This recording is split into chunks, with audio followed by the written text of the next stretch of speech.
हा मगासपेक्षा पातळ नाहीये, जाड जाड आहे हा, कारण याच्या आतमध्ये माशी तयार होतीये. बरोबर. हा, याच्या आतमध्ये अंड घातलं होतं, याला सील्ड ब्रूड म्हणतो आपण. अच्छा, हे असणं फार गरजेचं आहे. सील्ड ब्रूड असायला पाहिजे, म्हणजे ही आता माशांची दुसरी जनरेशन तयार होती. हा, ही आता 3-4 दिवसांनी ना हे सगळं फोडून त्या माशा बाहेर येतात. अच्छा. हा, कधी कधी आपल्याला इन्स्पेक्शन करताना दिसते पण एखादी माशी तोडून येतात.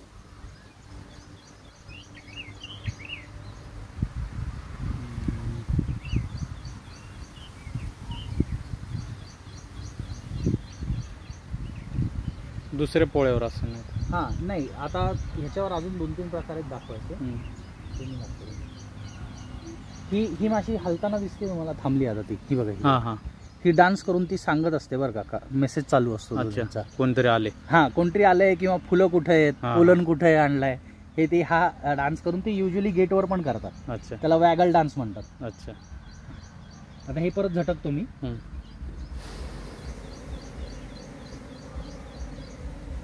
वरती झटकायचं याचं कारण म्हणजे ना, ते परत आतमध्ये जागा जातात. हा, आत जातात. आणि काही ना असं तुम्हाला आत्ता नाही लक्षात येणार, पण छोट्या बीज असतात, त्याला आपण नर्स बी म्हणतो, त्यांना ना उडता येत नाही.